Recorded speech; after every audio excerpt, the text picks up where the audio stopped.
This episode is brought to you by Progressive Insurance. Do you ever think about switching insurance companies to see if you could save some cash? Progressive makes it easy. Just drop in some details about yourself and see if you're eligible to save money when you bundle your home and auto policies. The process only takes minutes, and it could mean hundreds more in your pocket. Visit Progressive.com after this episode to see if you could save. Progressive Casualty Insurance Company and Affiliates. Potential savings will vary. Not available in all states. This episode is brought to you by Indeed. Stop waiting around for the perfect candidate.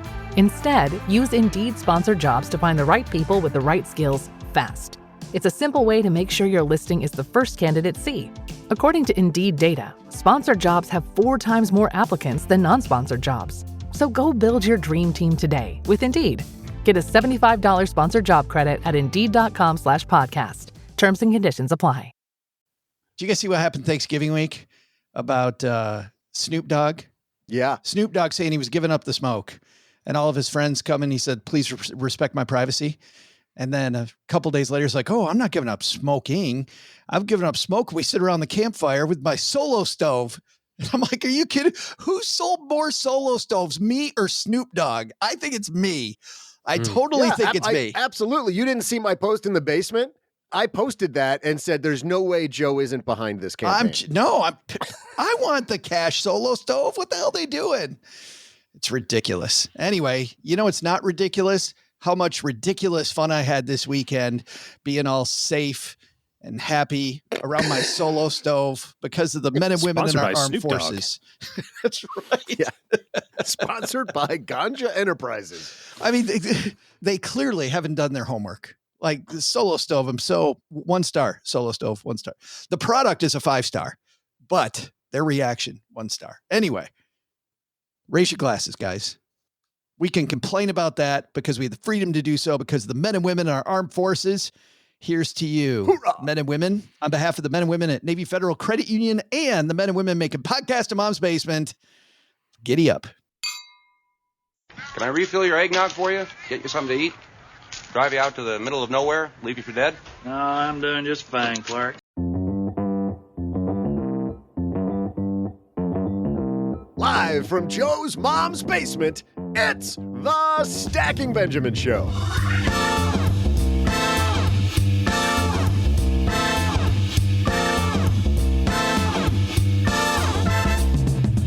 I'm Joe's mom's neighbor, Doug, and today you'll learn how to be a better leader in your family or your team with the president of Think to Perform, Chuck Wachendorfer. In our headlines, an investing legend has passed away. We'll pay our respects. And for our TikTok minute, what's more painful than childbirth? What if you're delivering a charcuterie board? Plus, we'll throw out the lifeline to lucky stacker Allie, who wants to know how to take her retirement distribution. And then, on top of all of that, I'll share some heavy trivia. And now, 2 guys who are always rambling on with the best personal finance advice. It's Joe and G. Can't stop this wagon train, Doug. Hey, everybody. Welcome to the Stacking Benjamin Show. I'm Joe Saul-Sehy, Average Joe Money on Twitter, on X, on Threads, on what else we got, OG? On Facebook. Insta. Insta. Snap. Do you do Snapchat? Do you do Snapchat? I'm not on Snap. No, I'm not. OG barely does, like, smartphone. To any of let that alone stuff. Social media. I am now on month 13 of not opening. In fact, it's not laughable when people send me stuff from Instagram. Doug sends me videos from Instagram that are his screenshot of him videoing the video from Instagram, so he knows I get it. Because if he sends me a link to Instagram, I don't click on it. There's a couple of people I only have 2 people in my life that do not do social media, and it's such a pain in the ass because then I have to record. I have to play the video and do the record thing on the iPhone, and then send the people the video. I just let him not be in on the joke, Doug. That's what I do. I'm like, I don't have time for that. I don't have time for your nonsense. Get with 1997, man. No, actually, how great would it be to just go back to flip phone? Wouldn't that be awesome? That's what I'm telling you. Like mine. To have to press the button 3 times to get to the letter C. Yeah. I mean, texting would go down a lot, wouldn't it? Oh, yeah. Yeah. A lot less messages from Doug. That'd be nice. Here's what I've messaged Doug. Let me tell you guys, Doug, this is exact. If we had a flip phone, this is the exact message I would send you. In business, there is no room for guesswork. Every shipment matters. Every deadline counts. And when you're trying to keep operations running smoothly, the last thing you need is uncertainty. That's why reliability is at the core of USPS Ground Advantage. From the moment your package is first scanned in, it moves through a secure nationwide network, aiding in a timely and accurate delivery. You get near real-time tracking so you can keep up with your shipments. And with affordable upfront pricing, there are no hidden fees or surprise surcharges to throw off your cost sheets. It all adds up to predictable deliveries you can depend on, because knowing your logistics are handled lets you focus on everything else, your customers, your team, and the future you're building. Visit USPS.com/Ground Advantage to start shipping with confidence. USPS Ground Advantage. We mean business. That sounds like Morse code. Do it again. Let me see if I can figure out what it said. Oh, check it out. Hold on.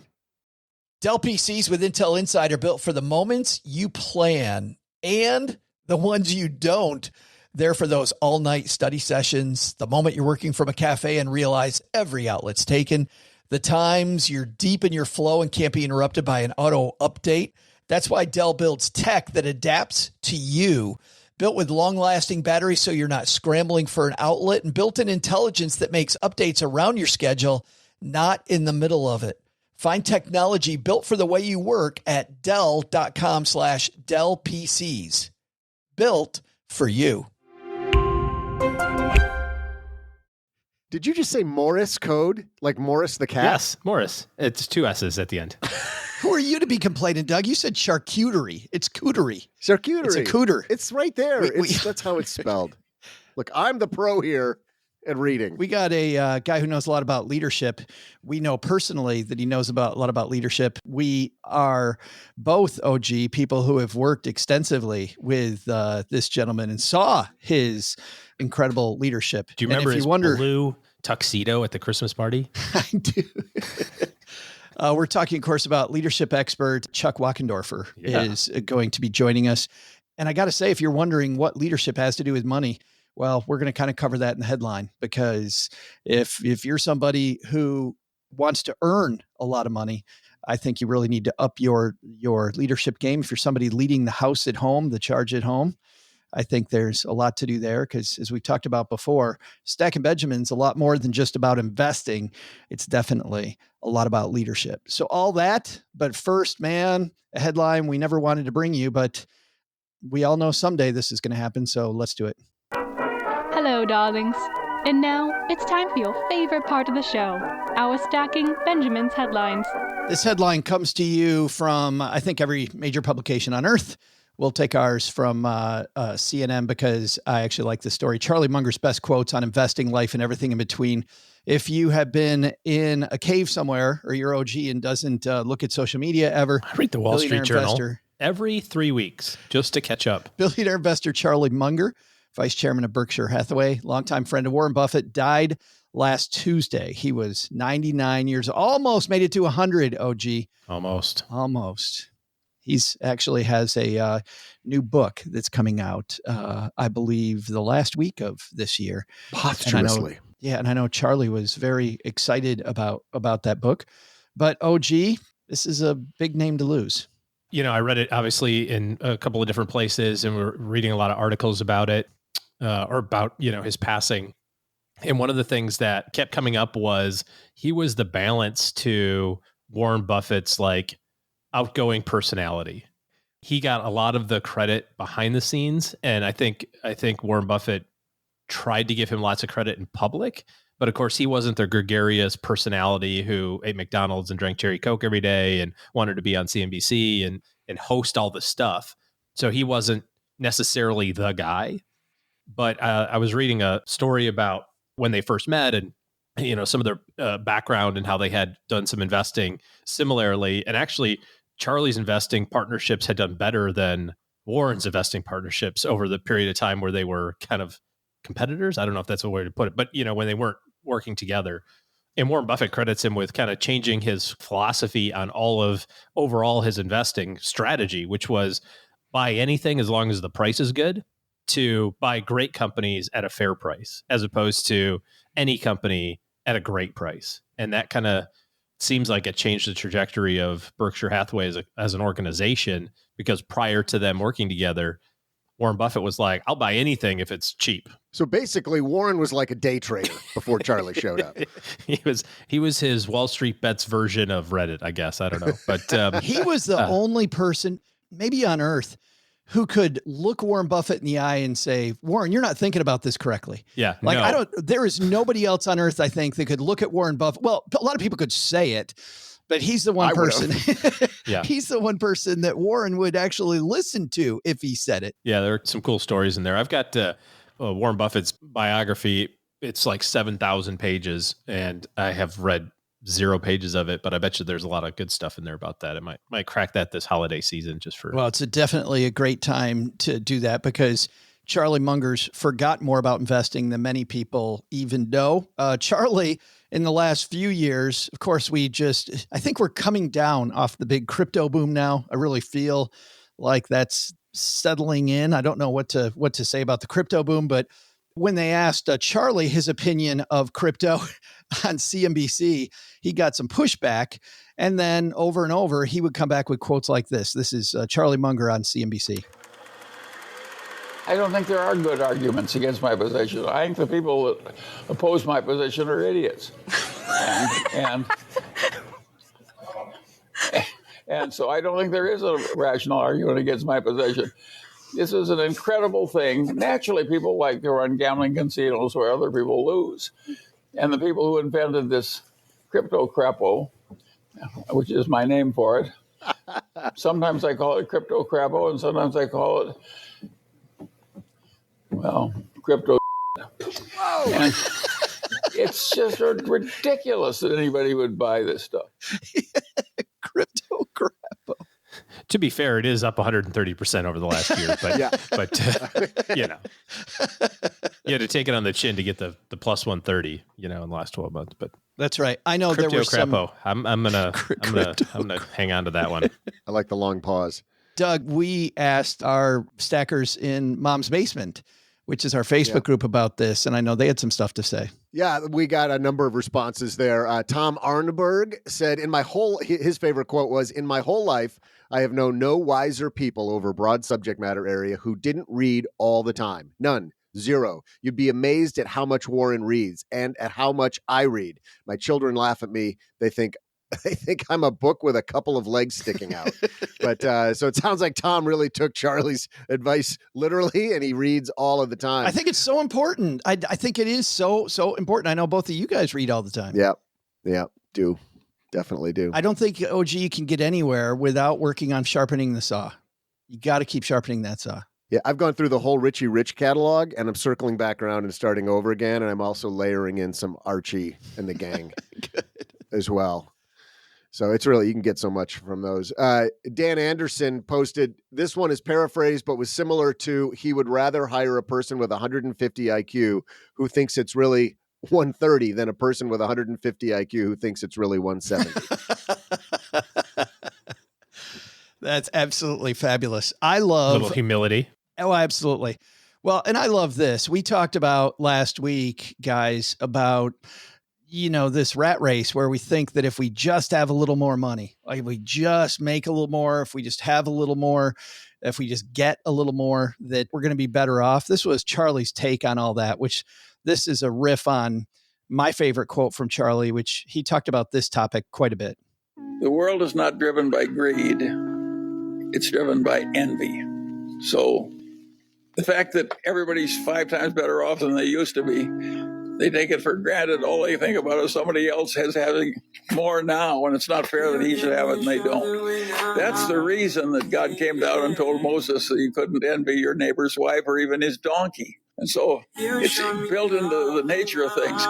It's weird for somebody my age, because I was in the middle of the Great Depression when the hardship was unbelievable.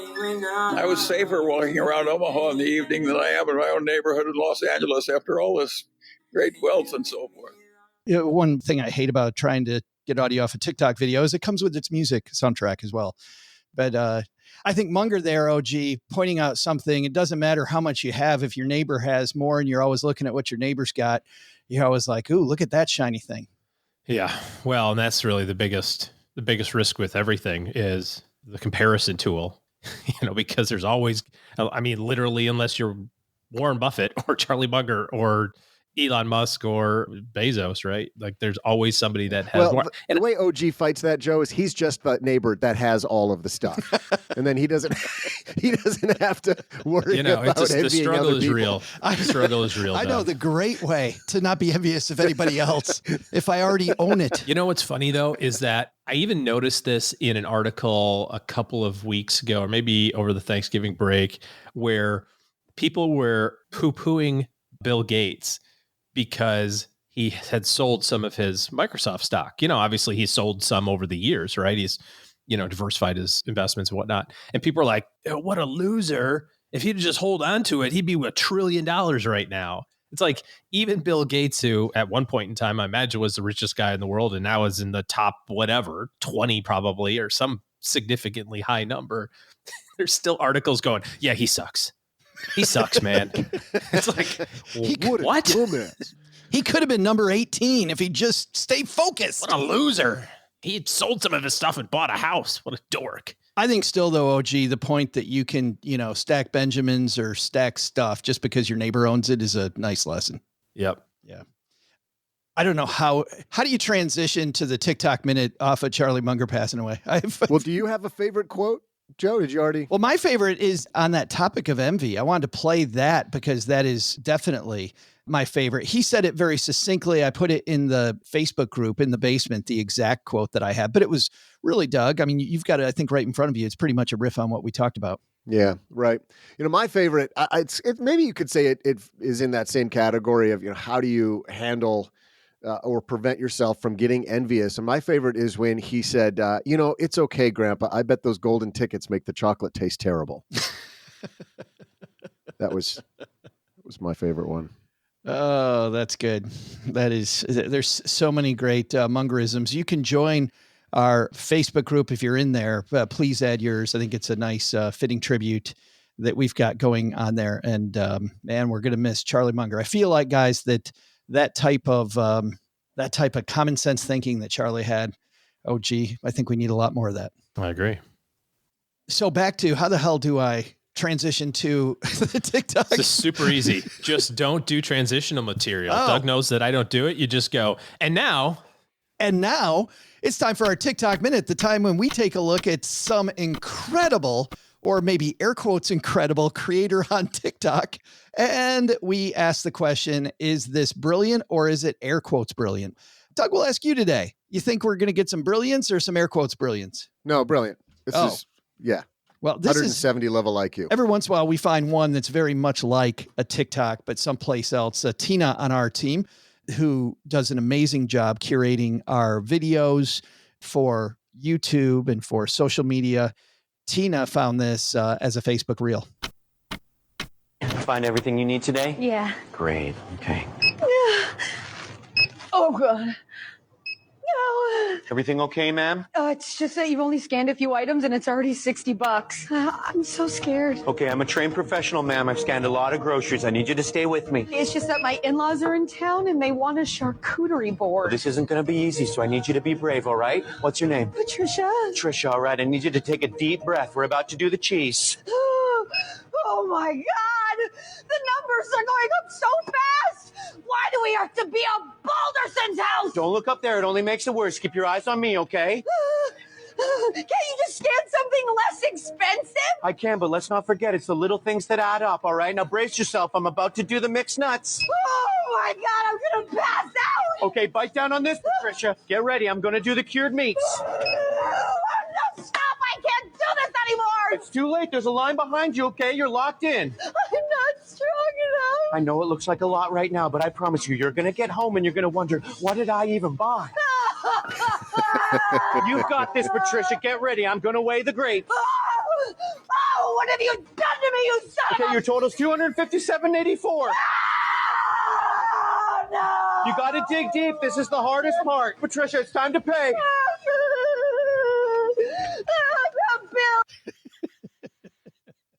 The pain is real. It's like when you go to Costco. Like, I bought what? I wasn't trying to buy for the people behind me. I just wanted to buy my own groceries. That's that bit from the Progressive commercial where he's at the salad bar. The guy goes, that'll be $19.61. He goes, oh no, I'm just paying for mine. Yeah, I love that. I'm 100% going to use that next time I'm out because that really resonates with me. We went to Costco and my middle kid nailed the Costco price to the dollar. Wow. Like in terms of like, this is how much this is going to be. I don't know if he was doing it in his head or maybe on his phone as we were going through and nobody was paying attention, but he got it on the button. And it was always like when you go to Costco, it's like, oh, I'm just going to go in and get some, I just need toilet paper and some peanut M&Ms. And it's like, so I bought some of that homemade mac and cheese, 6 cases of Perrier, 14 dozen eggs, a pecan pie. They looked amazing. And some fillets and a brisket. That's it. And 6 pounds of turkey. And a whole bunch of those little frozen cupcake things that you can microwave. Thanks to Tina 17 on our pounds team of coffee for sending that our way. Thanks also, by the way, to I mentioned that Tina does YouTube videos. Also, Dan and Tina together do our YouTube videos. Go check out this video and more over on our YouTube page. Also, if you want to dive deeper into some of the Mungerisms out there and leadership, the topic we're about to talk about, subscribe to our 201 newsletter. StackingBenjamins.com/201. It's always free. Always comes out the day after our Monday, Wednesday shows, which would be Tuesday, Thursday, if my math is correct. If that still holds, if math still makes sense, that's the deal. StackingBenjamins.com/201. Coming up is a leader who, OG, you and I know very, very well. He actually led us when we were both with American Express in Detroit. He has consulted with some of the biggest companies, with government agencies.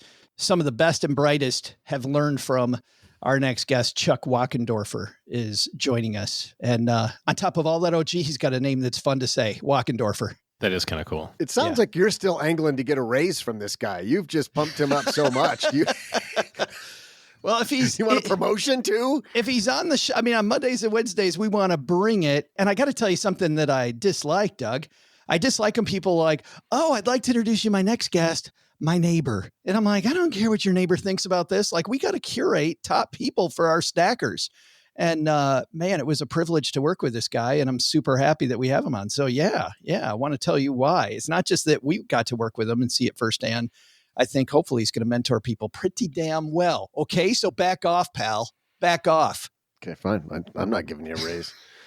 How about some trivia, Doug? Okay, fine. Hey there, stackers. I'm Joe's mom's neighbor, Doug. I haven't been to Las Vegas since I saw Britney Spears perform there during her residency at Planet Hollywood. Now that my broken heart is finally mended after she ignored my homemade "Will you marry me" sign, I think I'm finally ready to go back. You just want Britney to do it to you one more time? The first time would be great, actually. I don't need one more. I need the first time. Anyway, from Liberace to Barry Manilow to Adele, it seems like one of my favorite musicians is always performing in Vegas. Of course, I'm too young to have seen Liberace, but there's a rumor in my family that my grandma once hooked up with him. U2 is the latest band to sign up for a residency in Sin City, committing to dozens of shows through next February inside the Sphere.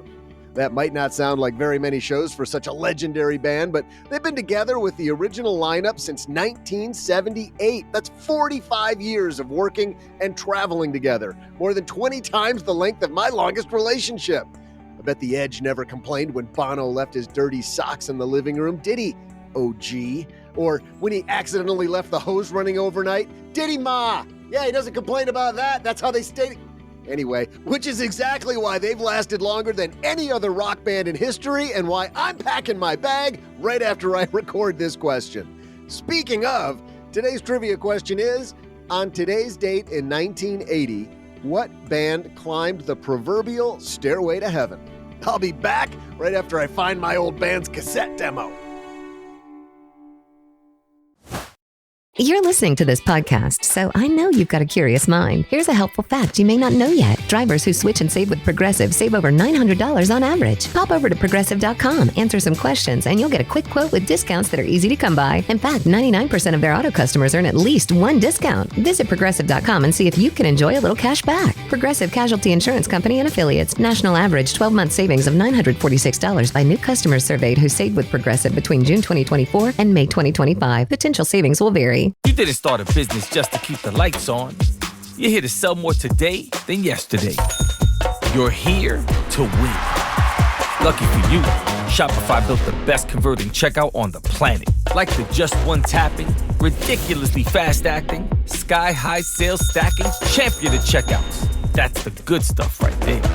So if your business is in it to win it, win with Shopify.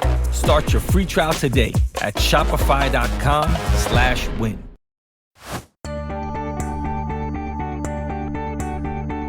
Hey there, Stackers. I'm former rocker and possible illegitimate grandson of Liberace, Joe's mom's neighbor, Doug. During the break, I found my old band's cassette demo, and man, we were good. I think I'm going to send it out to radio stations again. Today's trivia question is, on this date in 1980, what band climbed the proverbial stairway to heaven? The answer? Formed in 1968 and considered one of the very first heavy metal bands, Led Zeppelin officially split on this day in 1980. And now, here to teach you how to be a more positive and impactful leader, it's Chuck Wachendorfer. Wachendorfer. It is fun. You're right, Joe. And I'm super happy we have him here on my dad's shortwave radio. I've interviewed a ton of people. There are very few of our guests I know as well as I know our current guest. Chuck Wachendorfer joins us. How are you, man? It is so great to be here, Joe. It's been a long time. Our paths, as you mentioned, crossed many years ago, and it's happy to be back together with you. I am super happy you're here. I love this project. I think that we, especially, as we kick off, what do we have?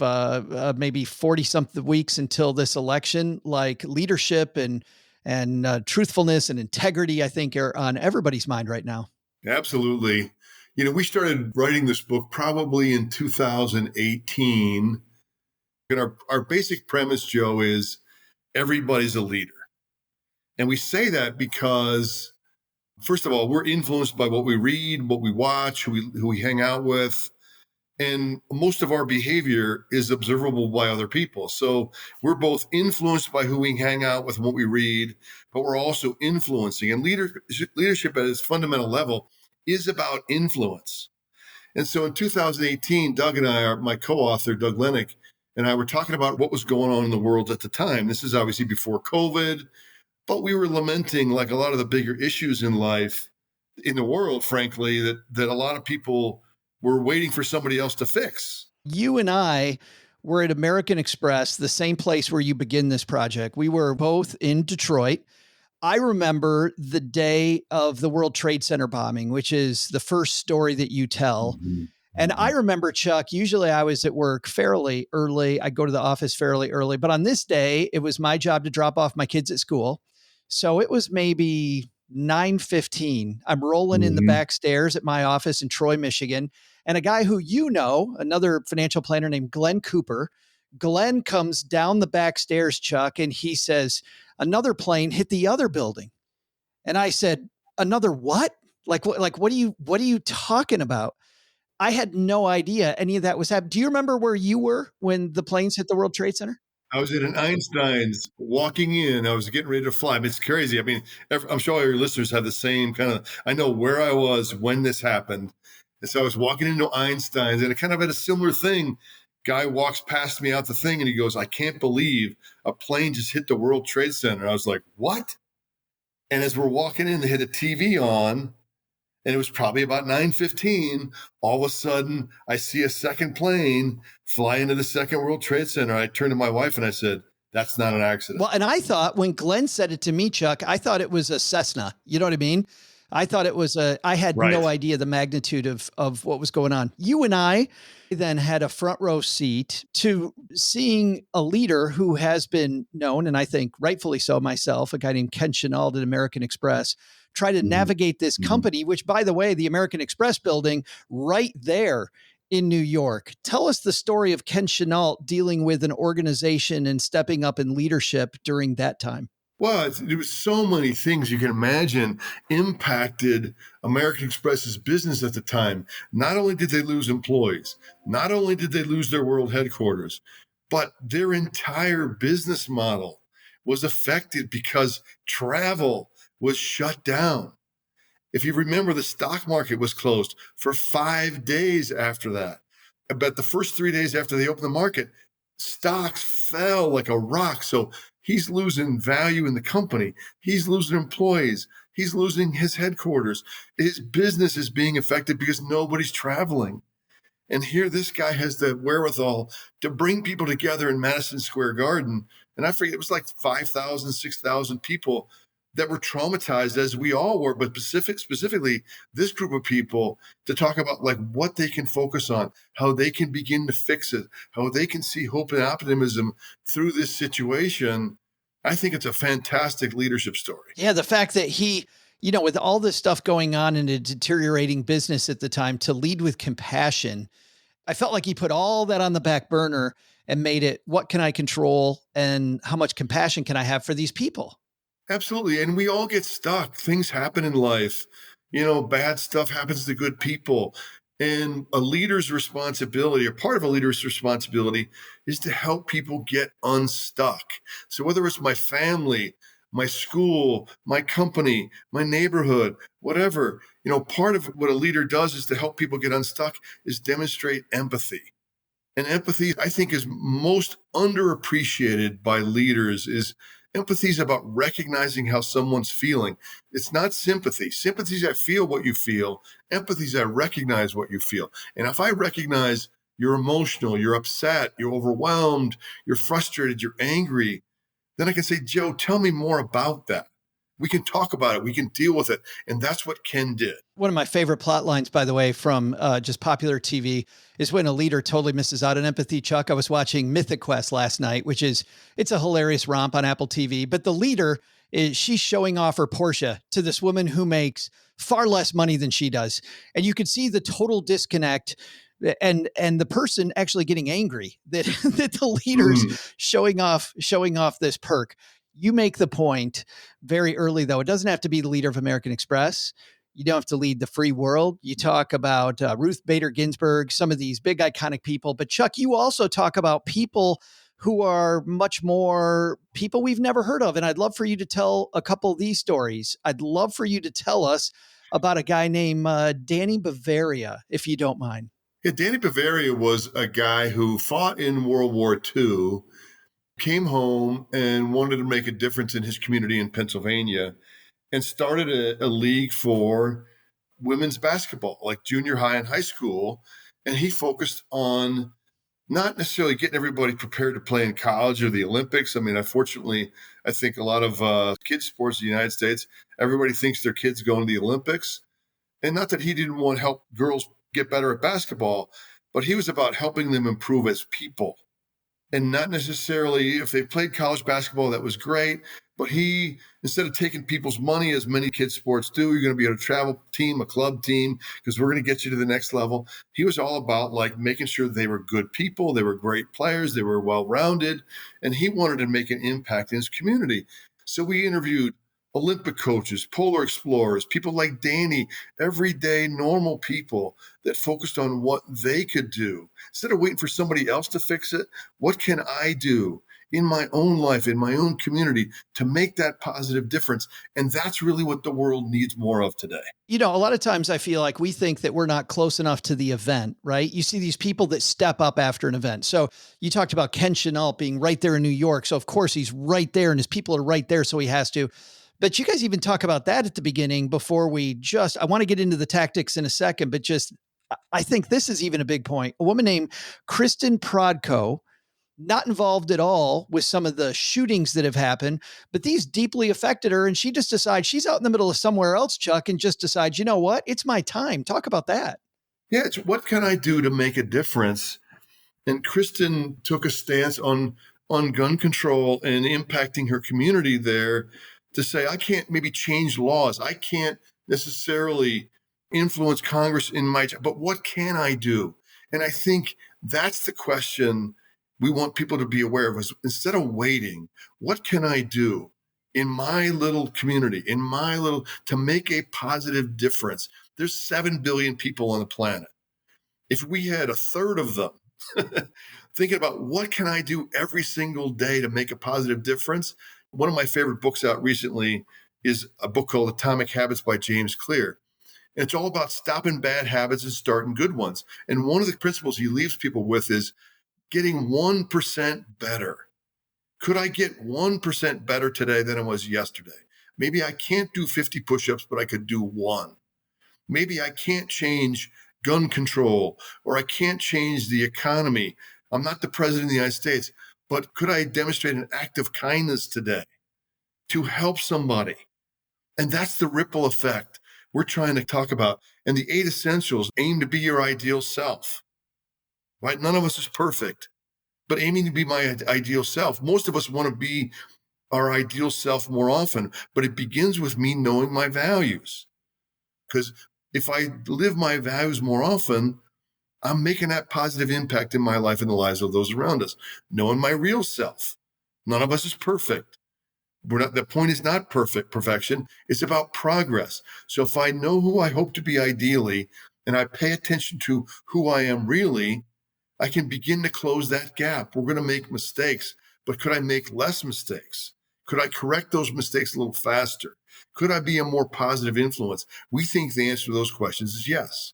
Well, let's dive into a 4-step process that you have, because I think there's a lot of people listening. Chuck says, sounds great. I'm ready to go. Don't know where to start.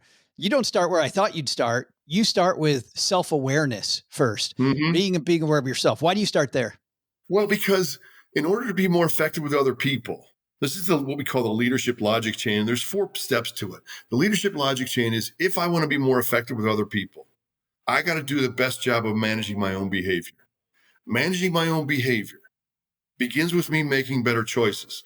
Making better choices is grounded in self-awareness. So it's almost counterintuitive that for me to build a great relationship with you, the person I have to pay the most attention to is me. And oh, by the way, this is also true about your money. I know we're talking about stacking Benjamins here today.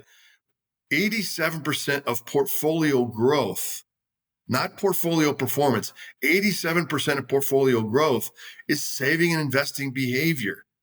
So what I decide to do with my money has the most impact on how much money I'm going to have. Not the market, not the economy. It's what I do with my money, how much I save and invest, and how long I stay invested. So people worry about stuff that's going on in the market, but what they fail to pay attention to sometimes is, how much money am I spending? How much money am I saving? How long am I investing? And so that's kind of the leadership logic chain applied to people's finances. If I pay attention to what I'm doing with my money, I'll probably make better choices with it. And we make 35,000 decisions a day. I don't know if that surprises anybody. Surprise the hell out of me. Most of them we don't think about. Like going to Starbucks and buying a $5 cup of coffee. Yeah. That's a decision I might make every single day, 5 days a week, every week of the year. That's a lot of money. And we all have things like that, but then I can start paying attention to it. So the model you're talking about in terms of decision-making, are the 4 R's. So it's recognize, which is self-awareness. What am I thinking? What am I feeling? What am I doing? Right? Back to decision-making. I want to ask your audience, how many of you believe stupid is optional? Stupid is only optional if I notice and pay attention to myself. So if I notice I'm getting upset, I can then make stupid optional. That leads to the second R, which is reflecting. So I know I'm getting upset. That's recognize. What am I thinking? How am I feeling? What am I doing? That's the human experience of life. Thought is linear. Feelings are more than one. Actions are either voluntary or involuntary. So feelings aren't good or bad. Emotions aren't good or bad. It's what I do with the emotion that makes it good or bad. If I notice I'm getting emotional, emotions tend to sacrifice accuracy for speed. They want us to respond very quickly and are usually wrong. So the worst time to make any important decision, and I've at least listened to some of your previous episodes. I think there was a family that decided they were going to go to Hawaii and sunk themselves into a whole lot of debt. They went to Hawaii because they were emotional. It's exciting to go to Hawaii. Those high energy emotions jeopardize our decision making. So the second R is reflection. If I can reflect on what's important to me, I calm down. And when I calm down, I can think more clearly. It's why the people say sleep on it. When you sleep on a big decision, you engage the rational thinking part of your brain. So now when I'm calmer, I think about what's important, what I'm grateful for, who I love. I can think more rationally. And that leads to the third R, which is reframing. Well, and this is a great idea just to stop for just 1 second during the holiday season. I mean, Yes. everybody's buying crazy crap for everybody else. And it's very natural then, Chuck, to go, hey, you know what? I'm buying all this stuff for everybody else. I see this thing's on sale. I'm just going to throw that into my cart, which is why I think it makes a ton of sense what you're saying. Leave it in your cart overnight.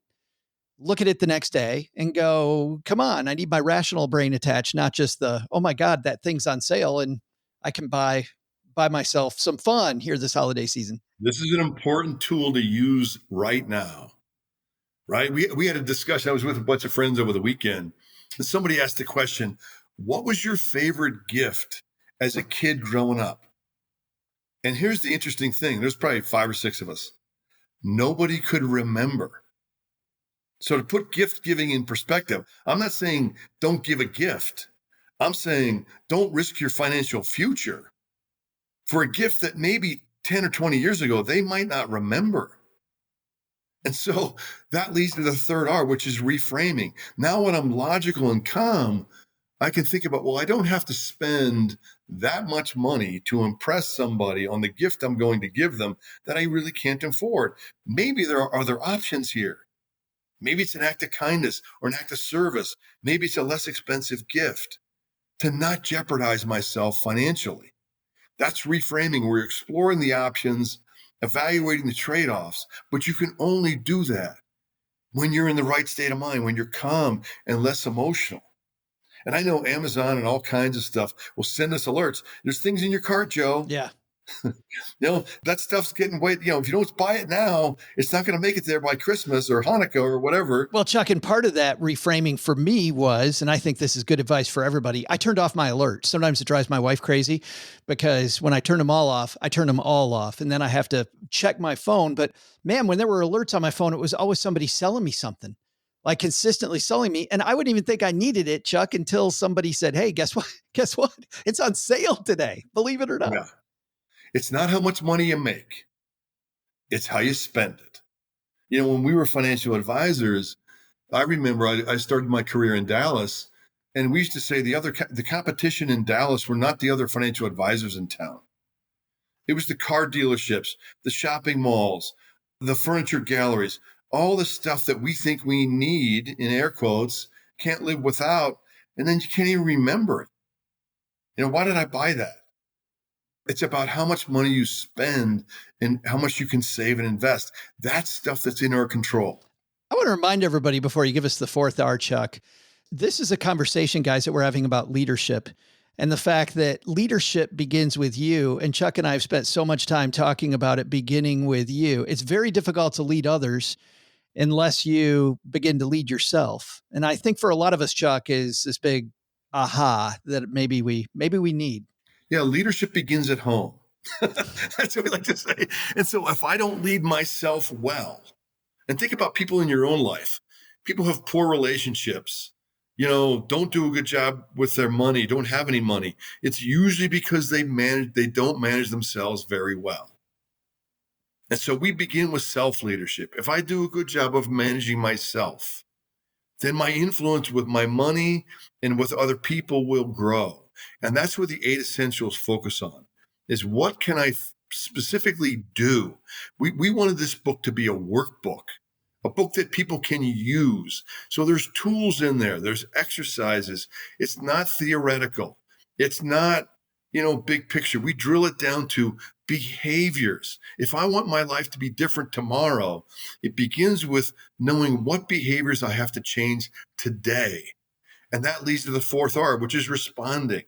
I don't have to make all 35,000 decisions a day better, but if I made 1 or 2 better choices, maybe it's the stuff I have in my Amazon cart. Maybe I don't go to Starbucks every day. Those kinds of things, those little tweaks can begin to change and impact my life. That's the ripple effect that James Clear talks about in Atomic Habits. It's getting 1% better. And so that's really the 4 R's. It's recognize, reflect, reframe, respond. They happen to be alphabetical. That's the way I remember them. Recognize is playing the freeze. What am I thinking, feeling, am I doing? If I notice I'm emotional, I got to play the second R, which is reflecting. Reflecting helps me calm down. When I'm calm, I can then explore my options. I don't have to buy all the stuff on my Amazon cart. Could I downsize some of it? Could I save some of it for a birthday later? That leads to a better decision in responding. You have a personal story about this, about you being exhausted every day, that kind of is you working through this. And I think this is something a lot of us feel right now. We feel kind of exhausted. We feel a little overwhelmed. Tell us this story, Chuck, about you complaining about being gassed every day. Yeah. I was at the end of the day, one day, and I was sitting on the back deck with my wife, and we were talking about our days, and she was asking me about mine. And I was telling her, and at the end of it, I just said, I'm just worn out and exhausted. And she goes, you say that a lot. And I said, no, I don't. And she goes, yeah, you do. And convinced I was right, what do you think I started paying attention to? How often I said it. And what do you think I realized? You say it a lot. She was right. Like people say, how you doing, Chuck? And I'll be like, I'm tired. I'm stressed. I'm worn out. Well, it wasn't even my own self-awareness. It was my wife's pointing out, heightening my self-awareness. I started paying attention to, why was I worn out and exhausted? Well, I was doing stuff I didn't like with people I didn't respect. So then what do you think I started to do? Change that. But we tend to do what we've always done. Most of our lives, we live out of a part of our brain called the basal ganglia. That's the habit center part of our brain. And what happens is every pattern of behavior that we have is a pattern because at some point it worked for us. And what happens is as we get older and our lives change, some of those patterns hold us back. They stop working. So I worked with a very, very successful business owner years ago who made a lot of money, but miserable. I mean, literally the guy would work all day long, get home at 8 o'clock, eat a quick dinner, and work at his desk until he fell asleep, and he would wake up at 3 o'clock in the morning in his home office on his desk. Is this Randy in the book? No, not Randy. This guy's name was Jeff. Okay, well, we'll get to Randy next because I wanted to actually use Randy to tie it together, but I love this. Keep going. I'm sorry. So anyways, I said, Jeff, where did you learn that you have to work like this? And Jeff, without any hesitation, says, Jeff says to me, I'm dyslexic. And so to get through college, I had to work 2 or 3 times as hard as everybody else to get through college. And that's what Jeff needed to get through school. But Jeff's 45 years old. He makes millions of dollars. He didn't need it, but he continued this pattern of behavior.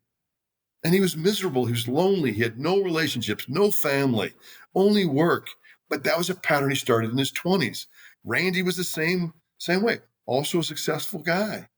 But Randy says to me, in 5 years, I got to stop doing this because I'm burnt. I'm burnt out. And I said, Randy, well, why don't we give some of your responsibility to the people on your team? And he goes, well, that's my job. I said, well, Randy, do some of the people on your team want your job? He goes, yeah. I said, well, maybe giving them some of your job now would be opportunities for them to grow and develop. And he goes, I never thought about it that way. I said, so let's give these 15 balls you have in the air. Let's give half of them to some of the people on your team. Let them grow and develop. And Randy says, well, I don't know what I would do with my time. I said, well, what is it you've always wanted to do? He goes, I wanted to be a pilot. I said, well, what if you took pilot flying lessons? He goes, I love that idea. I said, okay. Literally within a year, the guy bought himself his own airplane. Yeah. But it's like this. We tend to do what we've always done. And if you believe that when you're happier, you do better, paying attention to when you're happy is really important. I love those stories. I love the way that you practice self-care so that you can take care of other people. Randy did the same. I was thinking as you were telling Randy's story, Chuck, was that, we heard today people like Ken Chenault. You also talk about in your book about how Randy is a very conscientious leader.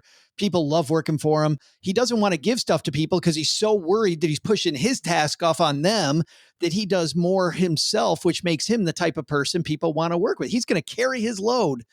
But when you turn that around and you go, you're keeping them from their own development, something that truly is going to be legacy building, maybe for, for your company, or let's even broaden this. If you're a parent, you're not letting your kids make some mistakes. You're not giving them the opportunity to grow. So whether it's a family, a company, your community, whatever it is, it's a hard thing to get, Chuck, that doing less is sometimes doing more.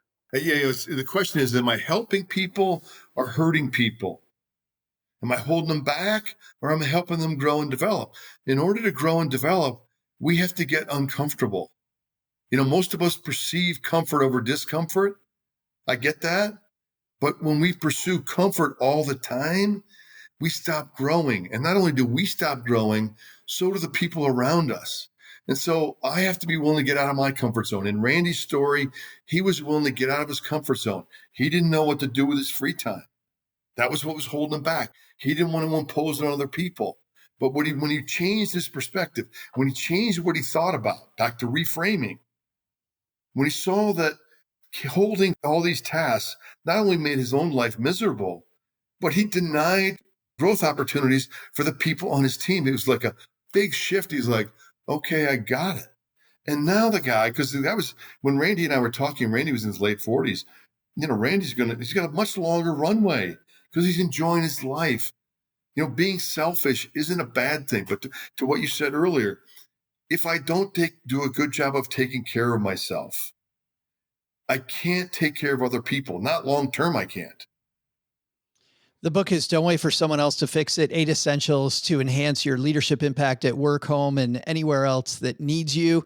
What's funny is we only got to the beginning. We got to it begins at home, Chuck, to your point, but the book, it looks like available everywhere, right? Amazon, Barnes & Noble, Audible, Kindle, hard copy. I don't know if it's in paperback yet, but it's available wherever you might buy books, however form you'd like to buy it. It's a great gift for people as we're coming up on the holiday season. You might have people that would benefit from better self-leadership. And I said, it's not a business book. It's about, can I make a more positive impact in my own life, in the lives of the people that I care about? The answer is yes. Hey, this is Andy Hill from the Marriage, Kids, and Money podcast. And when I'm not singing Disney karaoke songs with my kids at home, I'm stacking Benjamins. So great to see Chuck again. It's like old times, like, sir, yes, sir. Sir, yes, exactly. Yes. I'll get back on the phone. I'm sorry. Can we just do this interview? Would you real like quick? me to take care of that for you, Chuck? It is great, but you know what was even better? And I'm so happy that we had Chuck on, because I think our average stacker, looking at the headline for today's show, going into the interview, was sure that Chuck was going to talk about, okay, if you're leading the family, this is what you tell your kids. This is how you lay it out. These are the rules you create. And OG, we got none of that. We got none of that. I love that there's a deeper foundation than that. And I don't know, that really hit home for me. If you look at some of the old kind of classic leadership stuff, right? Like take Franklin Covey. The first part of Franklin Covey is all about building the foundation for yourself, right? Before you have the ability to build on other people. So, you can't, in the military and any organization, if the captain's not willing to do the dishes, then how are you going to get the kitchen guys to do the dishes? You have to demonstrate it and have a good foundation of self leadership before you have the opportunity to have other people leadership. I've talked in the past about how you hear one of our mentors say something that might be just their thing, their cool, neat spin on stuff, but you hear things over and over that there's a lot of truth there.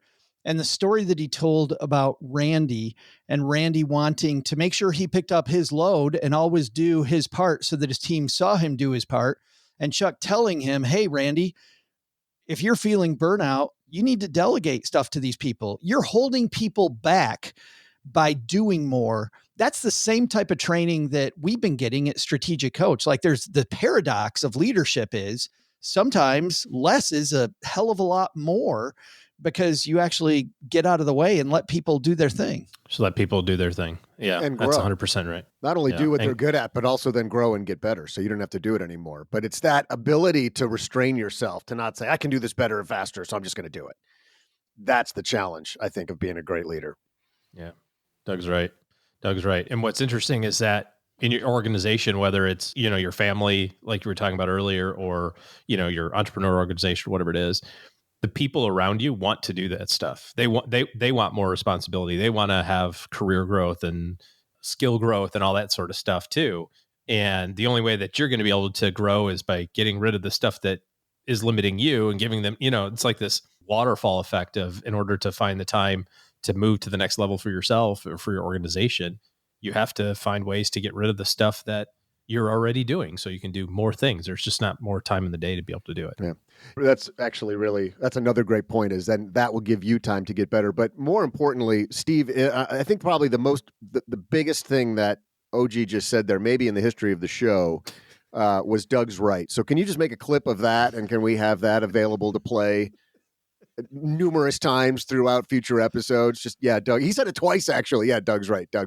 So we need to capitalize on that. Hey, let's throw out the lifeline and help a stacker get better with their money. If you've got a question for OG and I, this is a segment where we answer your question and hopefully help you stack more Benjamins. Send your question to stackingbenjamins.com/voicemail. And actually, don't send it. Just go to that URL. My first time using the computer thingy. stackingbenjamins.com/voicemail, and leave your question. And you know what? For being brave, we will also send you some sweet Stacking Benjamins Greatest Money Show on Earth swag. I know, you're welcome. But we are super thankful for our stackers that have called in, especially for the one who called in today, which is Allie. Hi, this is Allie, and I have more questions about annuities. I have a cash balance retirement plan that at retirement age, I can either take a full cash out of $1.1 million, or I can get $8,000 a month for the rest of my life. Given that my grandparents have all lived into their 90s and one lived to be 103, I think I have longevity in the family. I'm also in very good health and very good shape. So I think I will live for a long time. I also am not married. I'm divorced. I have one son. I also have plenty of money in a 403B, so I'm not worried about what I'm going to leave for him once I pass away. So it seems to make the most sense to take the annuity at $8,000 a month, because if using the 4% rule, that $1.1 million, I'd only be getting about $40,000 a year. Whereas the annuity, I would be getting $96,000 a year. Am I missing something? Thanks so much. Allie, thank you so much to you. By the way, also thank you to the dog who had to make the cameo at the end. I always like it when somebody does a cameo. You know, the people that photobomb. I love how your dog's like, wait, you're on the Stacking Benjamin show? I got to get in on that. I got like an exclamation point. Yeah. I liked it. And you know what he's telling all the other dogs? Next time he's barking, he's like, no, I was on Stacking Benjamins. You should have heard it. It was amazing. She called. Yes. And I got my big moment. So congrats to your dog for now being famous. But let's talk about this. $8,000 a month versus 1.1 million. I mean, don't get me wrong. It's a great problem to have, Allie. This is my kind of problem. These are the types of decisions that I love to have to make. I think there's some additional questions here that we have to answer before we can get to what is the right choice. And really the first one is, how far away are we from making this decision? Annuity companies, pension companies, whatever you want to call them, are notorious for printing out statements that go, hey, by the way, when you're 65, you're going to have this amount of money and you're going to get this amount of money and this is how much you're going to get forever and blah, blah, blah, blah, blah, blah, blah. When you're like 31. And so if you're a young person and you're seeing these pension calculations, I totally think it's fine to put it in your plan. And I totally think it's fine to put even some of it in your plan in terms of the different parameters, right? I don't know if I'm going to take the income or if I'm going to take the lump sum or whatever.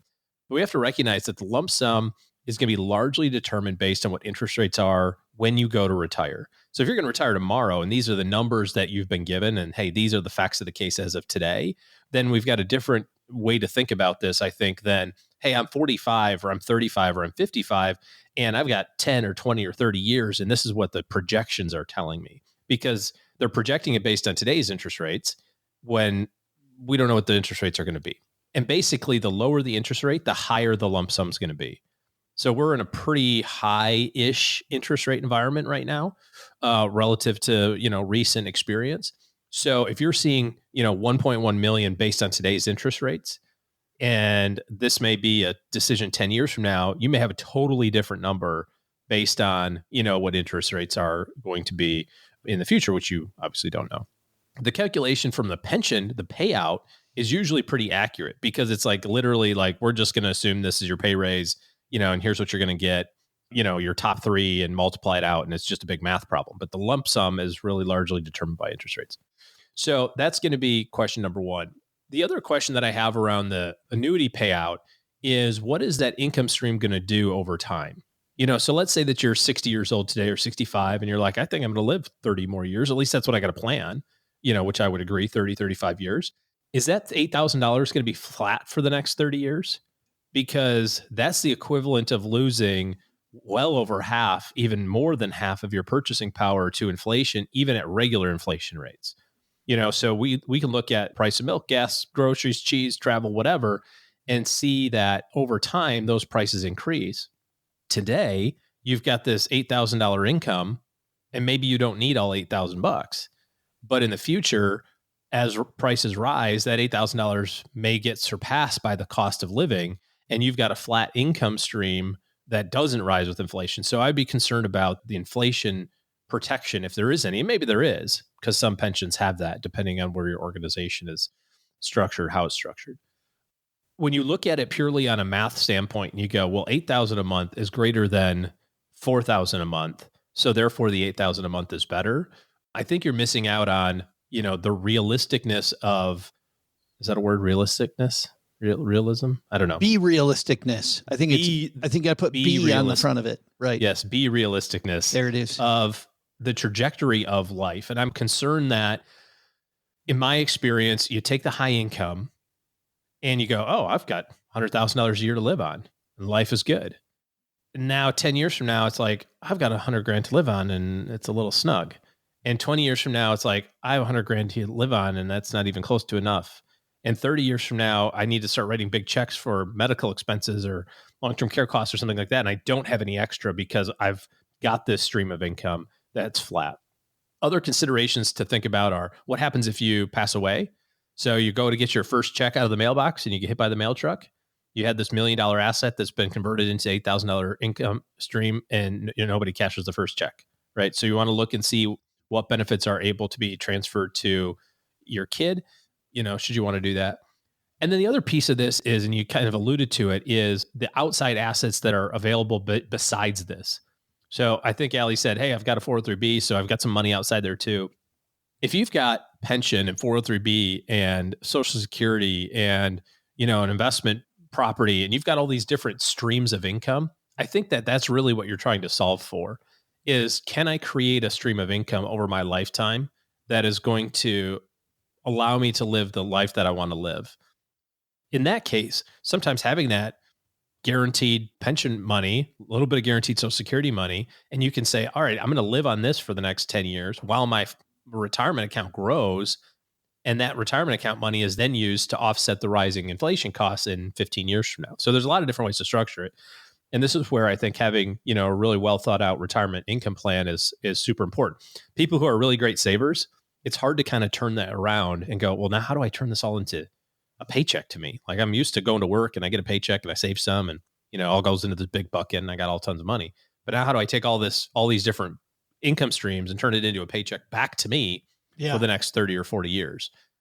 So there's a lot of things to think about here. And largely starts with, is this just an exercise of thinking about it? Or is this a decision that you're making like now, in the next 2 months or 6 months? Before they change the interest rate, which will be different. Well, the interest rates generally change at the beginning of the year, and they generally know those changes. I think it's late October, early November. So if you're retiring next year, you're pretty much already locked into what those interest rate numbers are going to be. They're not going to change throughout the year, generally. I really like the point you made that if that $8,000 number doesn't go up, remember that you have to build in your own inflation rider, which means living on less than that and then banking some of the money for later, or, realizing that you're going to slow down over time and you won't have as much to spend later on. Yeah, it's hard to predict that, and it's certainly hard to account for it. If this were the only source of income, I would be very hesitant to devise a spending plan on all of the dollars. You know what I mean? And like not accounting for any sort of extra fluff in Sure there. sounds fun for a while, though. Yeah, absolutely. I mean, $8,000 minus some taxes, you're probably living on $6,500 or $7,000 a month. That's, that's pretty sweet, especially if you don't have a lot of debt. But in reality, you probably need to be living on $4,000 a month so that you can save the $3,000, because in 20 years from now, you're going to need that extra money to pay for the rising costs.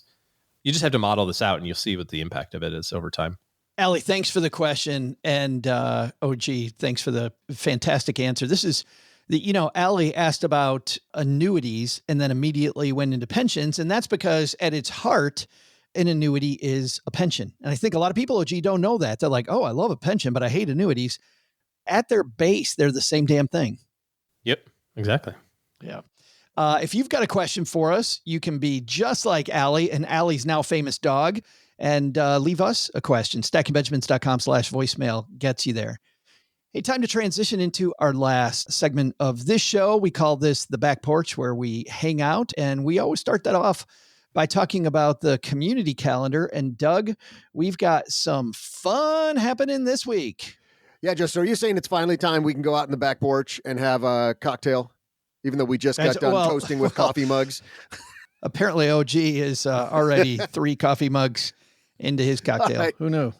So we're out there now. We're going to chill. I want to talk a little bit about Instagram Live because that's always a ton of fun. We've got 2 Instagram Lives coming up this week. We've got one tomorrow. That's Tuesday at like 11:30 Eastern time? Yeah, 11:30 Eastern time. And then again on Thursday at 5 o'clock Eastern time. You got to show up because you never know what's going to happen in our Instagram Lives. What I loved was last week, Kate had this great community moment where she asked people for ideas for frugal holiday parties, and everybody who was on the Instagram Live kind of contributed these really amazing ideas, and together they all came up with this great idea for a frugal holiday party. Yeah, it was fantastic. It was like, we didn't need a guest. The guest was you. Right. And just some of the ideas. I love the idea, by the way, that somebody presented there, which came originally, I think, from Keith Ferrazzi at Never Eat Alone in this great book from, over a decade ago, probably now. Probably 2 decades, man. Yeah, but maybe 2 decades ago. Keith had this great thing that I implemented, Doug, which was go to the local high school or community college, find either somebody who plays a guitar very well, like go to the music people, the music department, and tell them what you want to do. And you can pay very little money because they just want to perform in front of people. Bring these kids in who are great musicians, still undiscovered, to play your gig. That's not the cool part. The cool part is don't tell anybody coming to the party that that's going to happen, and have them show up maybe an hour and a half after the party starts. So go ahead and have your, whatever the dinner's going to be or whatever you're going to do first. And then halfway through, these kids come in, they set up in your living room and they start playing. And I agree with Keith. Every time that happens, it takes this, okay, neighborhood thing that's like, oh yeah, we'll go over to Doug's house and hang out for a little bit. It turns it into one of these epic get-togethers. I thought that was a great one somebody shared. Yeah, great ideas. And it's what I love about our community. We have built such a strong community that you're right. Sometimes we don't even need a special guest. We just need to get all our community members together to share knowledge and share ideas. Over on the Facebook page in the basement, somebody found one of my signs that I posted in the Pacific Northwest that said, "Beware of Doug." I post them all over the country. I just want people a little on edge. Just a little on edge because they don't know what's coming out of Doug's mouth or what I'm going to do next. So I like it that way. So thanks for posting that sign that you found. But we also have some really good, insightful stuff out there too. Alex Hoft posted a really deep question. What I like is he took a little swipe at OG too while he was at it. But he said, "I just listened to SB1444, which I think was our." We always love that. Yeah, which was like our tech episode, right? Our what's hot, yeah, what's not. Bridget Carey. But he said, after hearing OG's familiar answer to the target date question, I was curious what everyone's thoughts were on the ideal timeline of converting to a more conservative portfolio. And he goes on, there's a little bit more to it, but I just love that people are out there in the basement asking serious questions and getting more input from other people who are really focused on their finances and their retirement approach. So Alex, thanks for posting that. And then, we've got a review that I really liked. I want to go back and read the one that talks about how I'm the savior of the show, but I can't do that every every week. Level 2 EV, still my favorite review of all time. But I also liked a review from Jen from Fort Worth, who said there's so much value in this podcast. It can help you grow your savings, reduce your spending, and all the while thinking about retirement before the official date. Highly recommend. 5 stars. So Jen from Fort Worth, thanks for that. And anybody wants to shoot right to the top of me reading your review, just make sure you talk about my value and importance to the podcast. That's all it takes, OG. Darn sure I'm going to read that. If people pander, stroke his ego a little bit. Isn't that what it takes for all of us? Look, I'm not even trying to hide it. I'm just putting it right out there. Somebody, OG, has an important birthday coming up. Have you thought about what birthday gift you're giving yourself this year? I haven't. No, this is kind of a run-of-the-mill one, but there's still time. I'm sure probably best gift is being with us. Okay. I'll think about that one. Maybe. Put me down for sure maybe on that one. Well, while he thinks about that, let's stack our to-do list up. Doug, what should we have learned in this episode? Well, Joe, here's what should be on our to-do list today. First, take some advice from Chuck Wachendorfer. Chuck Wachendorfer. It just gets better every time. Pause this podcast right now and write down the type of leader you hope to be. Then list your first move, which should be to work on your leadership skills immediately. Second, are you on your way to buy some groceries for the holidays? Just breathe. Breathe in, breathe out. Just breathe. And finally, what's on my to-do list? I got to call up all the members of my old band, the Whiskey Tango Debutantes. We're getting the band back together, baby! Thanks to Chuck for joining us today. You can find his book, Don't Wait for Someone to Fix It, wherever books are sold. We'll also include links in our show notes at stackingbenjamins.com. This show is the property of SB Podcasts, LLC, copyright 2023, and is created by Joe Saul-Sehy. Our producer is Karen Repine. This show was written by Lisa Curry, who's also the host of the Long Story Long podcast, with help from me, Joe, and Doc G from the Earn and Invest podcast. Kevin Bailey helps us take a deeper dive into all the topics covered on each episode in our newsletter called The 201. You'll find the 411 on all things money at The 201. Just visit stackingbenjamins.com/201. Wonder how beautiful we all are? Of course, you'll never know if you don't check out our YouTube version of this show, engineered by Tina Eichenberg. Then you'll see once and for all that I'm the best thing going for this podcast. Once we bottle up all this goodness, we ship it to our engineer, the amazing Steve Stewart. Steve helps the rest of our team sound nearly as good as I do right now. Want to chat with friends about the show later? Mom's friend Gertrude and Kate Youngkin are our social media coordinators, and Gertrude is the room mother in our Facebook group called The Basement. Say hello when you see us posting online. To join all the basement fun with other stackers, type stackingbenjamins.com/basement. Not only should you not take advice from these nerds, don't take advice from people you don't know. This show is for entertainment purposes only. Before making any financial decisions, speak with a real financial advisor. I'm Joe's mom's neighbor, Doug, and we'll see you next time back here at the Stacking Benjamin Show.